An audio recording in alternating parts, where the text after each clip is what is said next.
Welcome back to my YouTube channel. ഇന്ന് ഞാൻ വന്നിട്ടുള്ളത് വെഞ്ഞാറമൂട് കൂട്ടക്കൊലപാതകത്തിലെ അഫ്ഫാൻ്റെ കേസുമായിട്ടാണ്.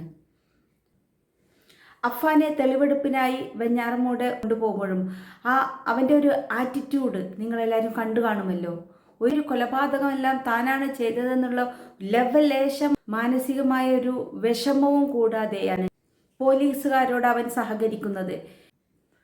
അഫ്ഫാൻ്റെ ഉമ്മയുടെ കാര്യം പറയുകയാണെങ്കിൽ, ഉമ്മ ഇപ്പോൾ ഒരു ആശ്രയ കേന്ദ്രത്തിലാണ്, പാലിയേറ്റീവ് കേന്ദ്രത്തിലാണ് ഉള്ളത്. ഈ ഒരു സമയം ഉമ്മ ഇപ്പോഴും പറഞ്ഞുകൊണ്ടിരിക്കുന്നത്, അപ്പോഴും ഇന്നലെ വരെ പറഞ്ഞുകൊണ്ടിരുന്നത് താൻ കട്ടിൽ നിന്ന് വീണുവെന്നും ആ ഒരു വീഴ്ചയിൽ തനിക്ക് സംഭവിച്ച ക്ഷതമാണ് ഇതെന്നും മാത്രമാണ്. അഫ്ഫാൻ്റെ ഉപ്പയോട് പോലും ആ ഒരു ഉമ്മ സത്യം വെളിപ്പെടുത്താൻ തയ്യാറായിട്ടില്ല. ഇന്നലെ 24 ന്യൂസിലെ SK ശ്രീകണ്ഠൻ നായർ അവരുടെ അടുത്ത് വരികയും അവരോട് എങ്ങനെയാണ് ഇത് സംഭവിച്ചത് എന്നുള്ള കാര്യം നിങ്ങൾ പോലീസിനോട് കൃത്യമായി പറയണമെന്നും ഞങ്ങൾ 24 നിങ്ങൾക്കൊരു വീട് വെച്ച് തരുമെന്നുമുള്ള ഒരു ഉറപ്പും നൽകിക്കൊണ്ടാണ് SK അവിടെ നിന്നും തിരിച്ചു പോരുന്നത്. SK ചോദിക്കുന്നൊന്ന് കണ്ടു നോക്കാം. ബാബയോട് സംസാരിച്ചായിരുന്നേ. അപ്പോൾ നമ്മള് ഇനിയിപ്പോ താമസിക്കാൻ നമുക്കൊരു പുതിയ വീട്ടിലേക്ക് പോകണ്ടേ. അപ്പോൾ നമ്മളൊരു വീടുണ്ടാക്കി കൊടുക്കാന്ന് പറഞ്ഞു. അപ്പൊ ഇനി പഴയ വീട്ടിലേക്ക് പോയാൽ നമുക്ക് അവിടെ കിടക്കാനും ഒക്കെ പ്രയാസമല്ലേ. അപ്പൊ അതുകൊണ്ട് നമുക്കൊരു പുതിയ വീട് ഉണ്ടാക്കി കൊടുക്കാം. അപ്പൊ അത് പറയാൻ വേണ്ടി ഞാനും കൂടെ വന്നതാ. അപ്പൊ ഉമ്മയുടെ ഒരു കാര്യോട് ചോദിച്ചോട്ടെ. അപ്പൊ ഉമ്മ ഇപ്പോ പോലീസുകാരോട് പറഞ്ഞ മൊഴി അതുപോലെ തന്നെയാണോ ഉമ്മ നിൽക്കുന്നത്? അതാണ് കറക്റ്റ്. ഞാൻ പറഞ്ഞതാണ് കറക്റ്റ്. എനിക്ക് അതേ ഓർമ്മ ഉള്ളു. അതായത് ഉമ്മ പറയുന്നത് കട്ടിലിൽ നിന്ന് വീണു അതാണോ പറഞ്ഞത്? ഞാൻ കട്ടിലിൽ നിന്ന് വീണതാണ് ഞാൻ പറയുന്നത്. എനിക്ക് സംഭവിച്ചതും അത് തന്നെയാണ്, എൻ്റെ ഓർമ്മയിലും അത് തന്നെയാണ്.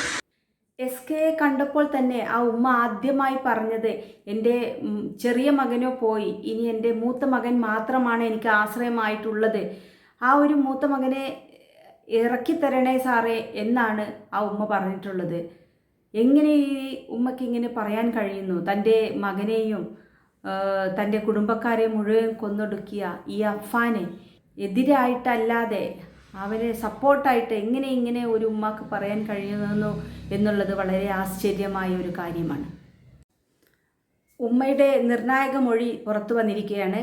അഫ്ഫാൻ തന്നെയാണ് തന്നെ ആക്രമിച്ചതെന്നും തന്നോട് മാപ്പ് പറഞ്ഞു. കൂട്ടക്കൊലപാതകത്തിൽ നിർണായക മൊഴി, തന്നെ ആക്രമിച്ചത് അഫ്ഫാൻ തന്നെയെന്ന മാതാവ് ഷെമി. ഉമ്മ എന്നോട് ക്ഷമിക്കണമെന്ന് പറഞ്ഞാണ് പിന്നിൽ നിന്ന് ഷാൾ കൊണ്ട് കഴുത്തു ഞെരിച്ചത്. ബോധം വന്നപ്പോൾ പോലീസുകാർ ജനൽ തകർക്കുന്നതാണ് കണ്ടതെന്നും ഷെമിയുടെ മൊഴി.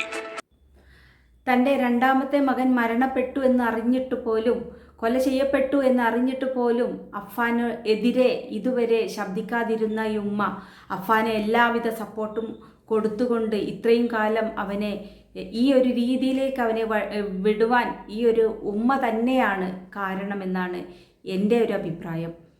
പലർക്കും പല അഭിപ്രായങ്ങളാവാം.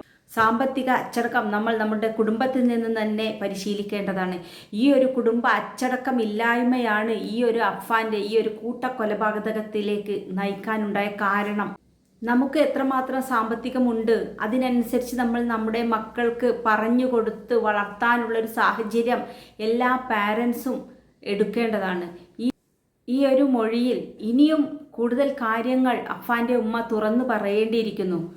35 ലക്ഷം രൂപ തൻ്റെ ഭർത്താവ് അറിയാതെ ഈ ഒരു ഉമ്മയും മകനും കൂടി ചിലവഴിച്ചിട്ടുണ്ടെങ്കിൽ അത് എന്തിനു വേണ്ടിയാണ്, അത് ഏത് രീതിയിലാണ്, പക്ഷേ എന്നെല്ലാം ഈ ഒരു ഉമ്മ പറയേണ്ടിയിരിക്കുന്നു.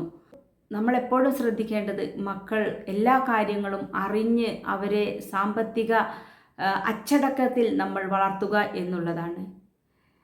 നിങ്ങളുടെ കമൻറ്റുകൾ, ഈ ഒരു അഭിപ്രായത്തിൽ നിങ്ങളുടെ കമൻറ്റുകൾ എന്താണെന്ന് രേഖപ്പെടുത്തുക.